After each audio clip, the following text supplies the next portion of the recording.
There are no coincidences in the divine order of things.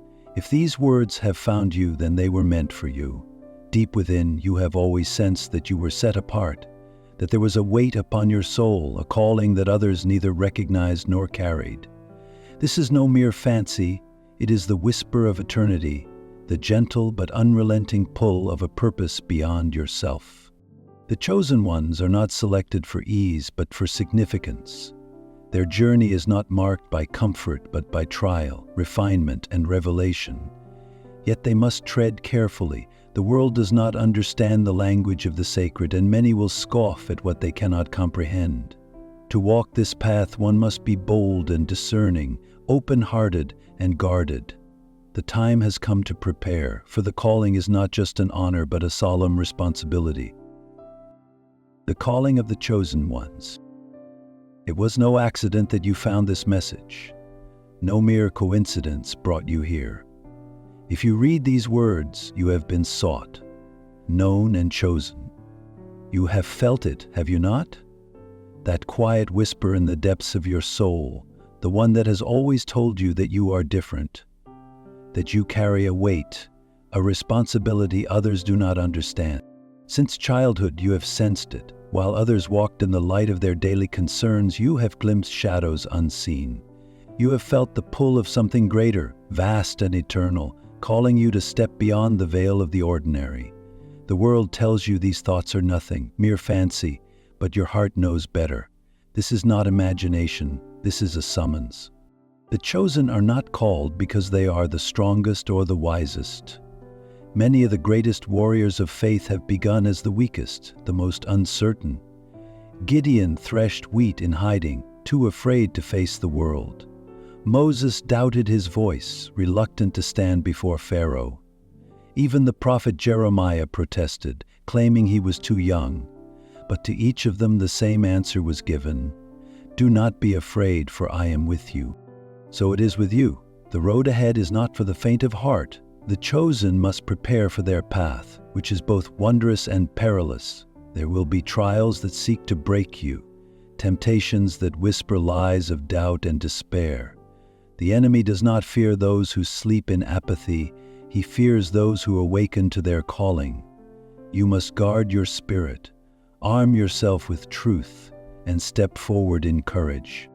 The world will not always understand. Some will mock you, others will turn away. But remember, the chosen have never walked an easy road. Noah built an ark while the world laughed. David stood before Goliath with nothing but a sling.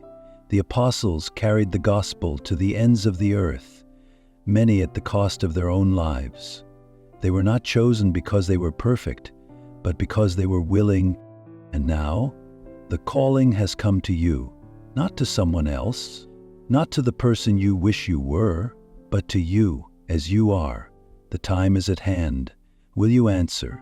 Will you step forward, knowing that the one who calls you is faithful to complete the work he has begun in you? Do not fear. You were chosen for a reason, and the one who has chosen you will never leave you. But what does it mean to be chosen? It is not simply a privilege nor a guarantee of an easy life. Rather, it is an invitation to step into the unknown, to trust beyond what is seen. To be chosen means to walk the path of faith, even when the road is shrouded in mist.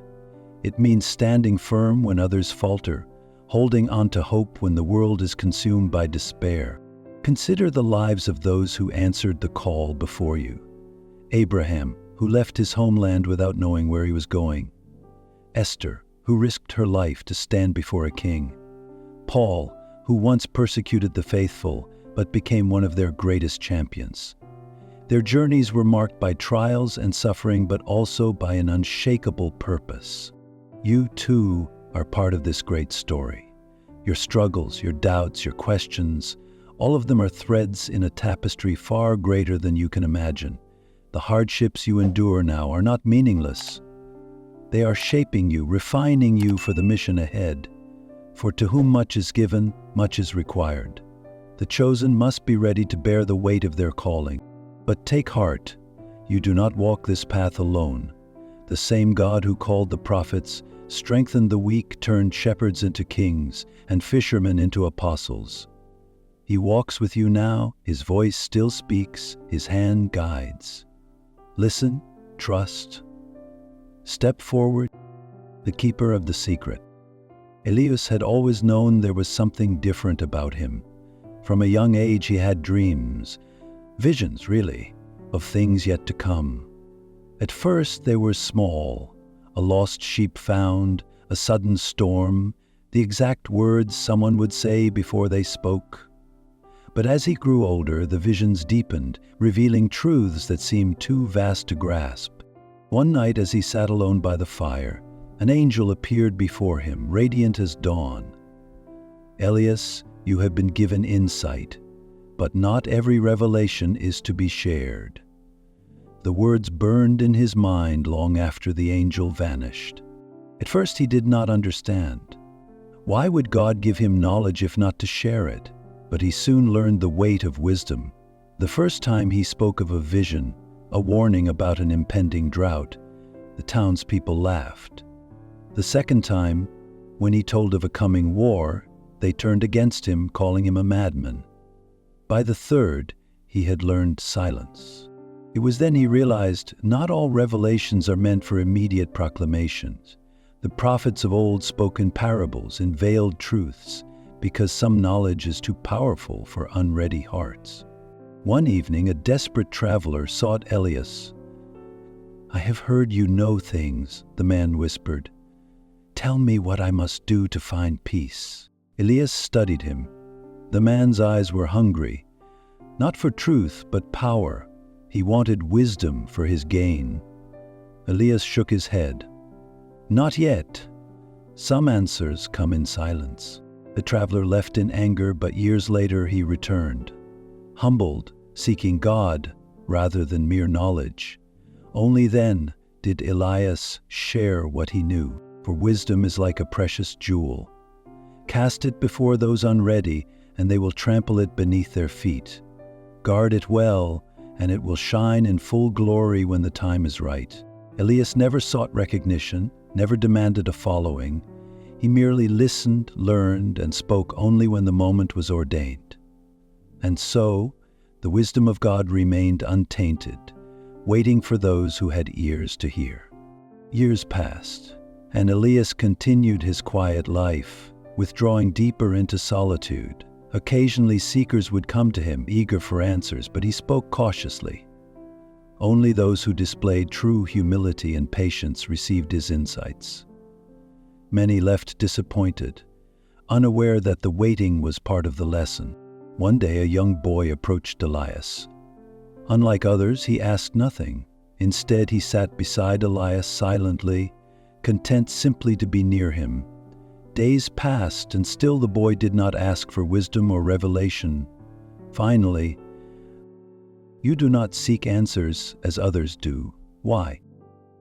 The boy looked up, his eyes filled with quiet understanding.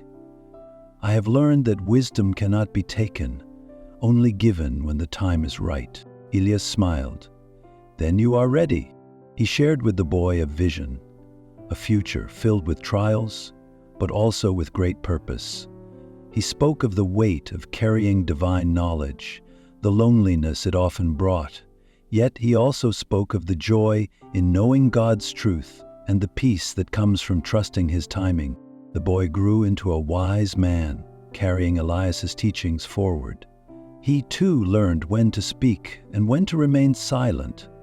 And so the sacred wisdom passed from generation to generation, never diluted or wasted. For not every secret is meant to be told. Some truths are seeds that must be planted in the right season, waiting for the moment they will bear fruit in the hearts of those who are truly ready. The veil of wisdom. Jonathan had always known he was different. From a young age he had dreams, visions of things beyond the ordinary. Sometimes they were warnings. Other times they were glimpses of divine mysteries. But whenever he shared them, he was met with skepticism, laughter, or contempt. One evening as he walked by the shore, his mentor, an old man named Elias, called him over. "Jonathan, You must learn the wisdom of secrecy. Not all ears can bear the weight of truth. Jonathan frowned. But shouldn't I share what God reveals? Isn't that what prophets do? Elias smiled gently. Jesus himself warned us, do not give dogs what is sacred. Do not throw your pearls to pigs. If you do, they may trample them under their feet and turn and tear you to pieces. Matthew 7:6. The truth is precious, but not for everyone. Jonathan was silent, reflecting on the times he had spoken too freely and suffered for it. He remembered the mocking laughter of his peers, the disapproving stares of his elders. But how do I know whom to trust? He asked. Elias picked up a smooth stone and tossed it into the water. A fisherman does not cast his net at random. He discerns the waters, the time, the movement of the fish. Likewise, you must discern whom to share with. Some will understand, others will scoff. Jonathan nodded slowly. So, secrecy is not deception? No, Elias said firmly. It is wisdom. It is guarding the sacred until the right moment. Even Jesus spoke in parables, so that only those with ears to hear would understand. That night Jonathan prayed for discernment. Over time, he learned when to speak and when to be silent. And as he guarded his wisdom, it grew. Those who truly sought truth found him, and in hushed conversations under the stars, the mysteries of God unfolded in their fullness. As years passed, Jonathan's reputation as a man of wisdom spread.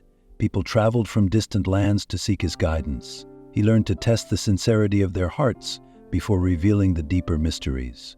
Those who came with pride and arrogance were met with parables and riddles, while those who approached with humility and longing received truths that changed their lives forever. One evening, a scholar came to him, demanding to know the hidden wisdom he had kept. "Why do you withhold knowledge from those who seek it?" the scholar asked. Jonathan looked at him, then pointed to a nearby fig tree. "Tell me, would you give an unripe fruit to a child?" The scholar frowned. "Of course not. It would be bitter and inedible." Jonathan smiled. "And yet you would demand knowledge before you are ready to bear it. Wisdom, like fruit, must ripen in its own time." The scholar left in frustration, but Jonathan did not waver. He knew that secrecy was not a burden but a responsibility. To guard the sacred was to honor its value, and those who were truly ready would find their way, guided by the hand of God. For those chosen to receive divine wisdom, secrecy is not a burden but a shield, a veil that preserves the sacred until the appointed time, guarding the sacred flame. The old monk Elias sat quietly in the monastery's garden, watching the golden light of the setting sun dance upon the leaves. He had lived long enough to recognize the signs. When a soul was weary, not from labor, but from being drained. A young disciple, Thomas, approached him, his face pale, his shoulders heavy with an unseen burden. "Master Elias, I do not understand what is happening to me," Thomas confessed. "I give, and yet I feel empty. My prayers feel dry. My strength is gone." Elias smiled knowingly. "Ah, my son, your energy is your spiritual currency. You must guard it as you would a sacred flame." Thomas frowned. "But is it not righteous to give of oneself without restraint?" Elias nodded. "It is righteous, but it is also unwise to let the fire burn unchecked. Even Christ, our Lord, withdrew to the mountains to pray alone. Let me tell you a story." He leaned forward, his eyes twinkling with wisdom. "There was once a village that had a single well, deep and pure. The villagers came to it daily for water, drawing what they needed, but some came not to draw a cup, but to take more, to fill their own stores without care for the well itself. The water level sank lower and lower until one day it dried up, and then none could drink."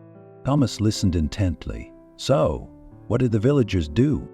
"The wise among them built a gate around the well.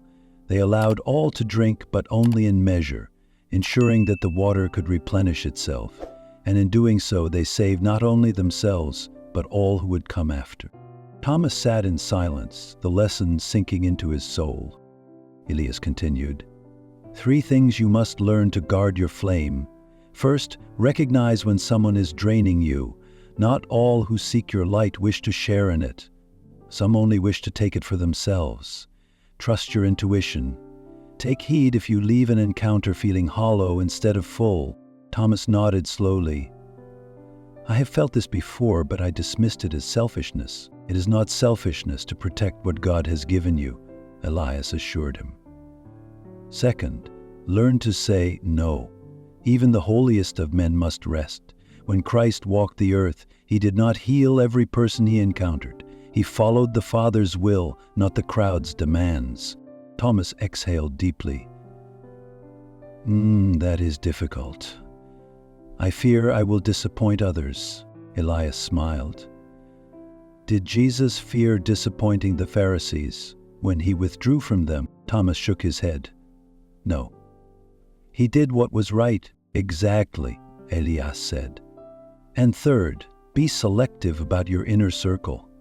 Even Christ had only 12, and among them only 3 who truly walked closest with him. He was careful about whom he entrusted with his time and energy. So must you be.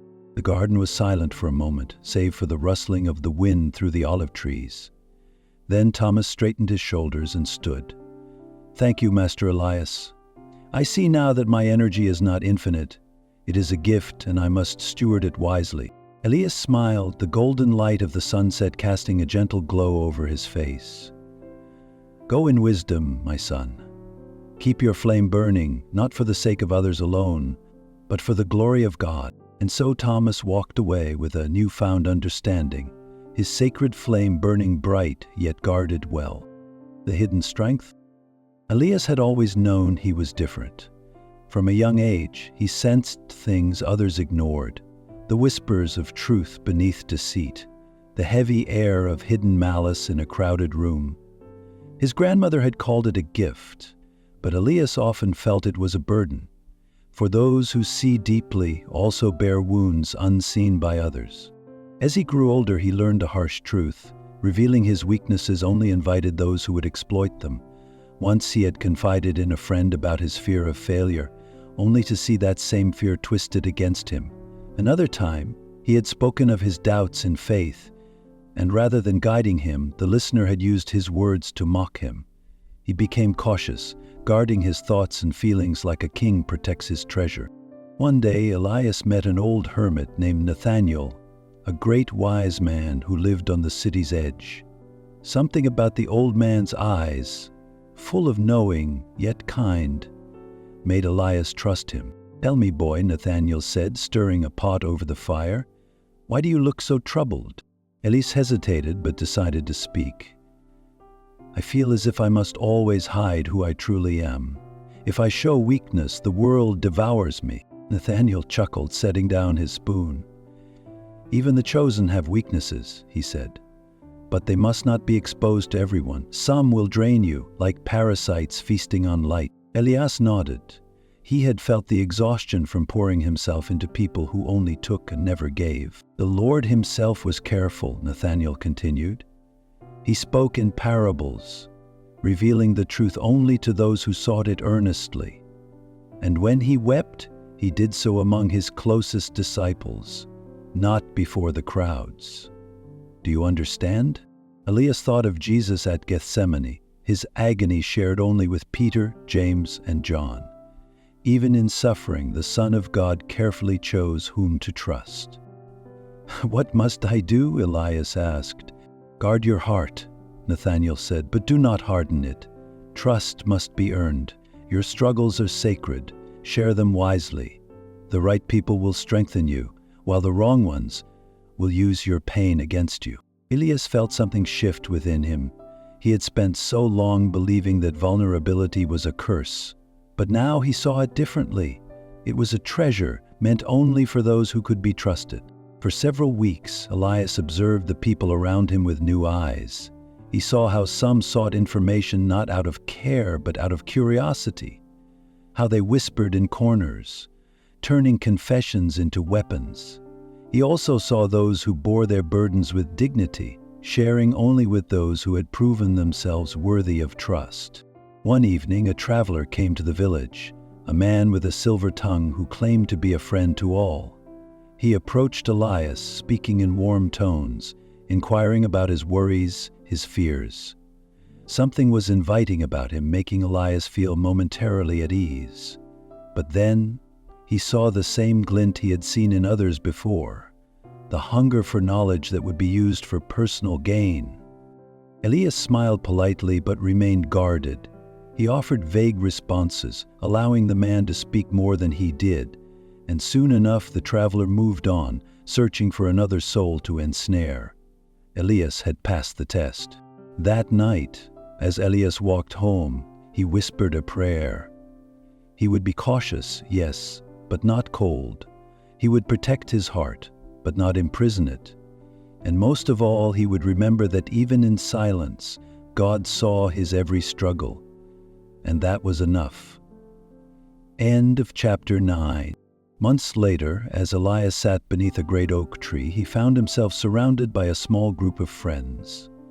People he had come to trust, those who had shown themselves loyal in both word and deed. They spoke of deep things, struggles and victories, doubts and faith. Elias realized then that trust was not about withholding everything, but about choosing wisely where to place his heart. Years passed, and Elias grew into a man of wisdom. He became a guide to many, yet he remained careful with whom he shared his most vulnerable moments. He remembered the lesson Nathanael had taught him. Wisdom is not in revealing all, but in knowing when and to whom to reveal. One day a young man approached him, much like he had once approached Nathanael. The boy's eyes were full of pain, uncertainty. "Sir," he said, "how do you know whom to trust?" Elias smiled, hearing echoes of his past. "Trust is like a flame," he said. "It must be given to those who will protect it, not those who will let it burn uncontrolled." The boy nodded, deep in thought. Elias saw understanding dawning in his eyes, just as it once had in his own. As Elias watched him walk away, he felt peace. He had passed on the wisdom that had once saved him, and he knew that just as Nathanael's words had changed his life, his own words might one day do the same for another. For those who walk with wisdom, strength is not in how much they reveal, but in knowing when to reveal it. And Elias, at last, had found the balance between guarding his spirit and allowing it to shine. The weight of presence. Daniel had always known there was something different about him. From childhood, he carried an unseen weight, a presence others noticed but could not name. Some people gravitated toward him, drawn to the quiet authority in his words and actions. Others recoiled, their discomfort manifesting in resentment or fear. It had taken him years to understand that what he carried was not merely his presence, but the presence of something greater, something divine. One evening, Daniel sat by the fire in his modest home, pondering the words he had read earlier in the Gospel of Luke. But Jesus often withdrew to lonely places and prayed. Luke 5:16. He had never given much thought to solitude, but now it seemed a necessity. The more he grew in wisdom and faith, the more he realized that his presence was not his own. It belonged to God, and because it belonged to God, it had to be guarded carefully. The next morning, Daniel walked to the village market. The usual murmurs followed him. Some called him a prophet, others a fool. He had learned to accept both. But today something was different. A man named Marcus, a wealthy merchant, approached him with a guarded expression. "Daniel," Marcus said, "I have watched you. There is a power in you, an aura, if you will. Some fear it, others envy it. But I must ask, how do you carry it so lightly?" Daniel smiled, sensing the sincerity beneath Marcus's words. "Because it is not mine to carry. It is God's presence within me. I go where He leads, I stay where He wills." Marcus frowned. "But do you not find it exhausting? Always watched, always scrutinized?" "At times," Daniel admitted. "That is why I seek solitude. Even Christ withdrew to pray. If the Son of God needed rest, how much more do we? Marcus was silent, considering this. Finally he asked, "Then tell me, how does one protect such a presence?" Daniel looked up at the sky, the morning light casting golden hues over the village rooftops. "By guarding where we go and to whom we give our time. Not all places are meant for us. Not all company is worthy of what God has placed within us." Marcus sighed. "Then I have been foolish. I have spent too much time among those who drain me, who pull me into their bitterness." "Then step away," Daniel advised. "Presence is a gift. Do not waste it on those who seek to diminish your light. Walk where God calls you, even if it leads to solitude." Marcus pondered Daniel's words long after they parted. He thought of the feasts he attended, the laughter that often felt hollow, the conversations that left him empty. He thought of the subtle ways his spirit felt heavier after spending time with those who envied him, those who only sought his wealth or influence. Could it be that his presence and spirit had been slowly worn away by the company he kept? That evening, Marcus withdrew from his usual circle for the first time in years, retreating to a quiet place outside the village. He sat on a large rock overlooking the valley, watching the stars slowly emerge. The night was silent, save for the rustling of the trees and the distant call of an owl. In the stillness, he prayed. And as he did, he felt something he had not known in a long time. A peace that did not come from wealth, from influence, or the approval of others, but from simply being alone with God. The days that followed brought change. Marcus became more intentional about where he spent his time and with whom. He learned to recognize when a place or a person drained his spirit. He stopped trying to force himself into environments that did not align with his calling, and in doing so, he found a newfound strength. Daniel watched from a distance, nodding to himself. He knew Marcus had begun to understand. The weight of presence was not a burden, but a responsibility, and those who carried it must guard it well, for presence is sacred, and those who recognize its worth will never waste it. And as Marcus continued on his journey, he carried this lesson with him, knowing that true strength was not in being everywhere, but in knowing when to withdraw, stand firm, and be still before God simply. The power of silence. Elias stood before the council, the torches on the stone walls flickering as shadows danced across the faces of his accusers. The air was thick with expectation. The elders, robed in deep crimson, watched him like lions watching prey, waiting for a response. He had been charged with heresy, with blasphemy, with daring to speak of a kingdom not of this world. A younger man, brimming with self-righteous fury, stepped forward. "Defend yourself. If your words are true, prove them now." His voice echoed off the chamber walls, a demand for confrontation. Elias did not move. He did not speak. Murmurs spread through the hall. Surely he would answer. Surely he would not let such accusations stand unanswered. But he remained silent, not because he had no words, but because he did not need for them. His mind drifted to the stories he had cherished since childhood. When Jesus stood before Pilate, facing the judgment of men, he did not clamor for his innocence. When false witnesses rose against him, he did not argue. He had spoken truth his entire life. Why should he now scramble to defend it? Truth did not beg for validation. A hand struck the wooden table, dragging Elise from his thoughts. The elder who had been silent until now leaned forward, his voice calm but edged with curiosity. "You refuse to answer? Do you not realize silence can be taken as guilt?" Elias met his gaze, unshaken. "Or as wisdom?" A murmur rippled through the council. It was then that Elias understood the true weight of silence. Words had power, but so did restraint. There were moments to speak, to proclaim the truth boldly, and then there were moments where silence itself became a proclamation. He recalled the wisdom of Proverbs.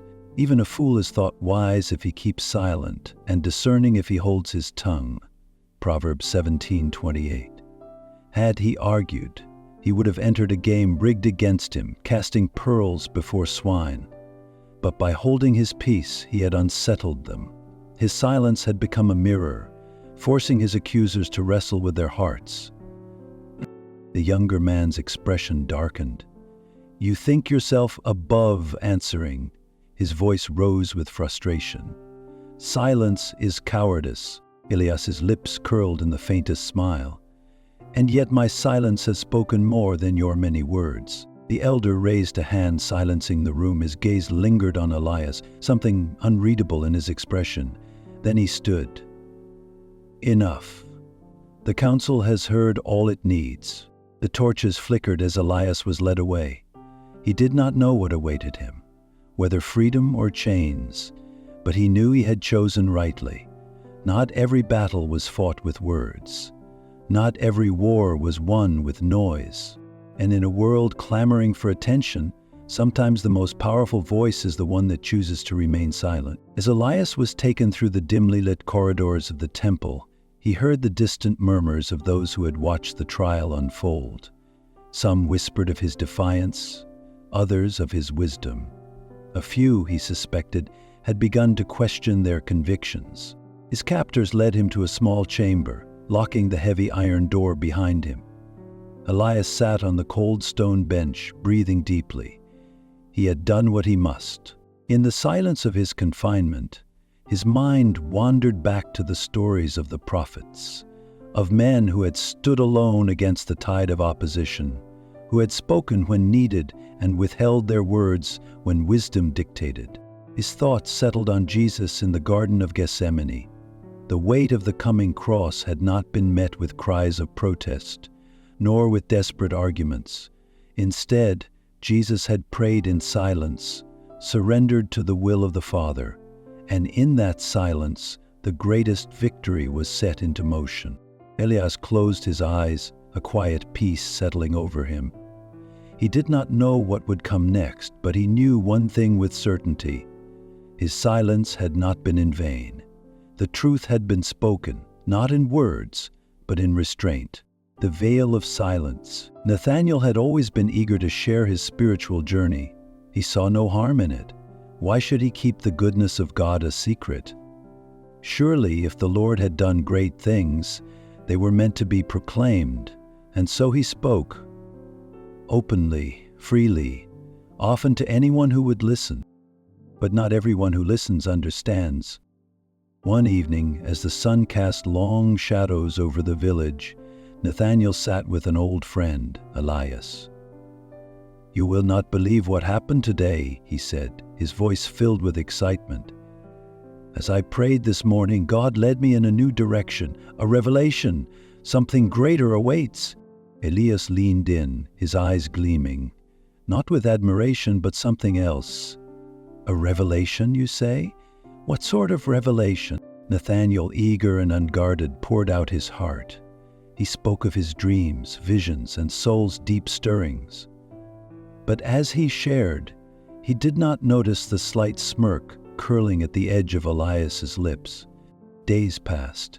The very words Nathanael had spoken in confidence now whispered back to him from the lips of strangers. Twisted, distorted, made into rumors. "He claims to be a prophet," one said. "He believes he is above the rest of us," murmured another. Nathanael was bewildered. How had his earnest sharing turned into this? He sought counsel from an elder, a man known for his wisdom. The elder listened patiently, then placed a hand on Nathanael's shoulder. "My son, have you ever planted a sapling?" Nathanael nodded slowly. "Of course. Or expose it to the wind before its roots are deep. Do you let anyone trample it before it grows strong?" Nathanael hesitated. "No.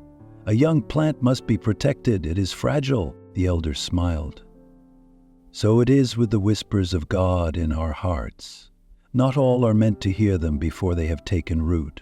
Some will nurture them, but others will use them against you. There is wisdom in silence. There is strength in discretion." Nathanael pondered this. He He had always thought sharing was a sign of faith. But perhaps faith was also knowing when to guard the sacred. That evening, as Nathaniel walked home, he passed by a small garden where children played. He saw a young sapling, its leaves tender, reaching toward the sky. A gust of wind came suddenly, bending it nearly to the ground.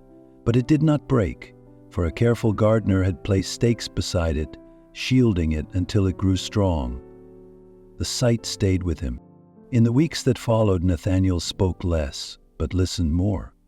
His words, when shared, were carefully placed, like seeds in fertile ground. He chose his confidence wisely, no longer scattering his revelations among those who might trample them. And in time, his faith did not wither under the weight of scrutiny, but grew strong, deeply rooted in the quiet strength of God. Years later, Nathaniel became a teacher, one whom others sought for wisdom. He still shared his journey, but only with those with ears to hear. His life was a testament to the truth the elder had taught him long ago. Some truths are not meant to be shouted but whispered to the soul.